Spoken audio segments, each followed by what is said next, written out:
Nosotros, prosiguiendo en el análisis del dogmatismo, vamos a establecer la necesidad de las creencias, que son la base fundamental del ethos humano, y también la importancia de la verdad, la existencia y la importancia de la verdad. El dogma en la religión es una verdad revelada por Dios. Pero cuando una persona se convierte en dogmática, cuando la forma de interpretar la revelación de Dios se torna tan cerrada que él mismo se cierra a la posibilidad mínima de que exista otra manera de interpretar esa revelación. Y acá surge, porque cuando nosotros queremos conceptualizar, necesitamos utilizar el lenguaje, tres maneras de predicar, tres semantemas de la predicación. La predicación equívoca, la predicación equívoca vale para la diferencia, en el sentido de que una misma palabra, un mismo predicado, puede valer, por ejemplo, para tres realidades distintas. Por ejemplo, la capital de Perú, por ejemplo, la fruta, por ejemplo, la Lima de limar. Entonces, cuando nosotros predicamos Lima y no establecemos un contexto claro, bueno, esa predicación queda equívoca. ¿Pero por qué? Porque entre la capital de Perú, la fruta y la Lima de limar, pues bien, no hay ninguna vinculación semántica, no hay ninguna vinculación a términos de la significación. O sea, no le aporta significado la capital de Perú a la fruta no le aporta significado a la Lima de limar. Este lenguaje, donde se utiliza la ambigüedad, la vaguedad, es el lenguaje propio de la poesía. Como los posmodernos habitan poéticamente el mundo, utilizan el lenguaje de la diferencia, como dice Derrida, de la différence, ¿no? Que es un lenguaje que trata de escapar. Este es el lenguaje del relativismo, ¿no? O sea, el lenguaje de la diferencia es aquel que niega aquello que hay en común, que niega la unidad, que niega la semántica del fundamento. Esto se niega porque en la modernidad las verdades se tornaron unívocas, es decir,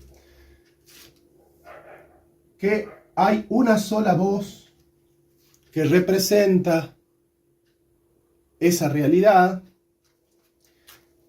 es la semántica de la identidad, ¿no es cierto?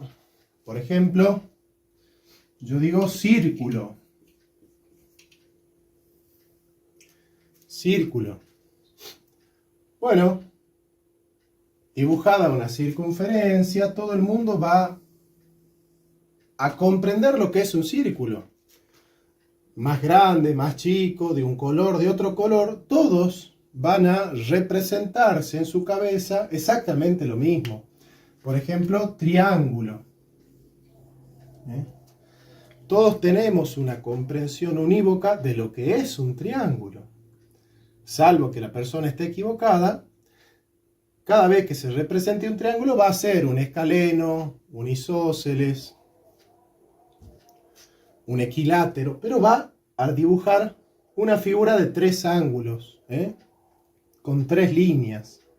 Estas comprensiones unívocas eliminan la diferencia. ¿Por qué? Porque no podemos establecer en la libertad del significado que triángulo es otra cosa que lo que todos entendemos que es triángulo, o que 2 más 2 sea 8.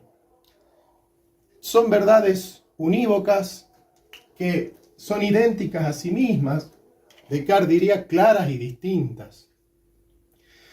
Estas verdades unívocas pertenecen a los objetos matemáticos, también a ciertas nociones. Por ejemplo, nosotros decimos, los humanistas, que la noción de hombre,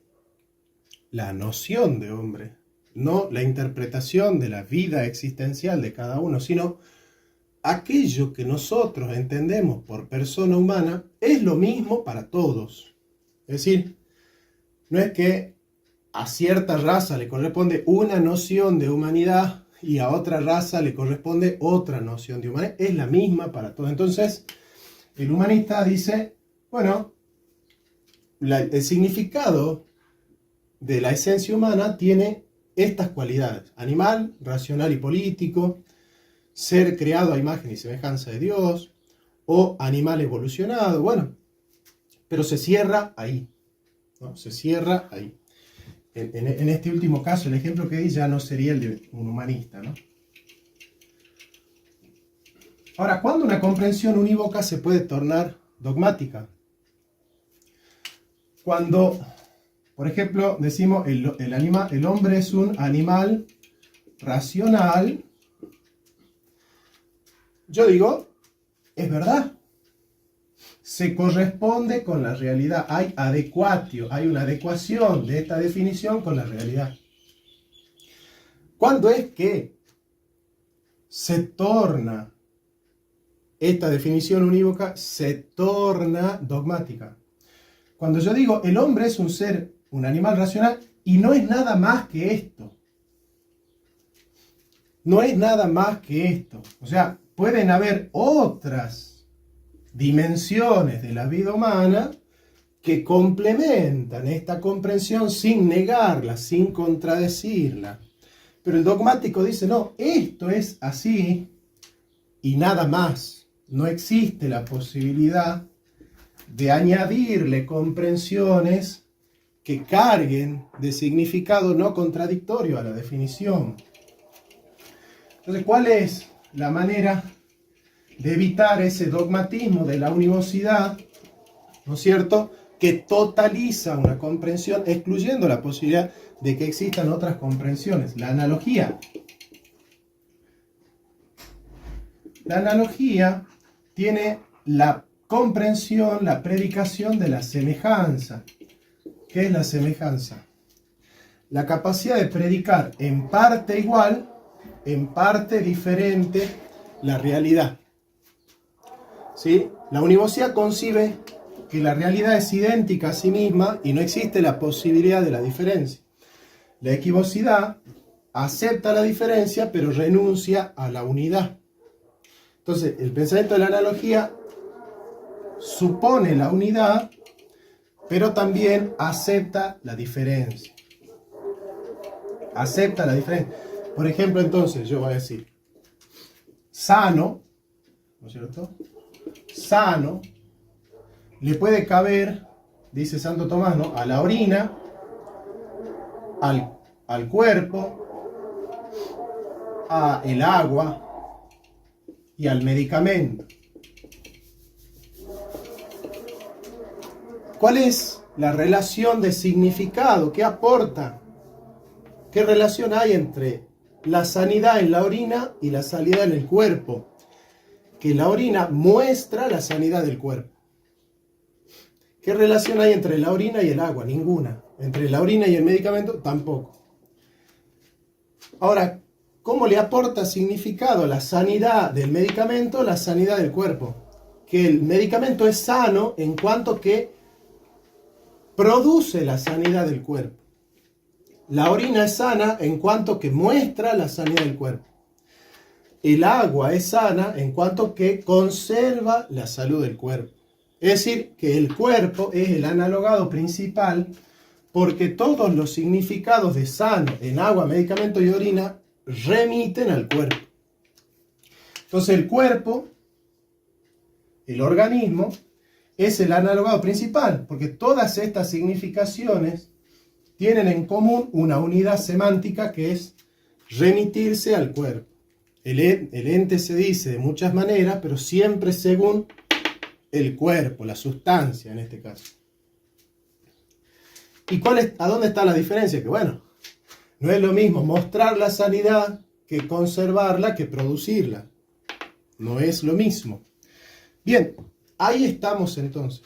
La analogía acepta una realidad verdadera, una realidad sólida, pero sin embargo da lugar a las diferencias en los significados, da lugar a una apertura semántica que nos permite encontrar en la realidad una diversidad que es la que nosotros estamos buscando.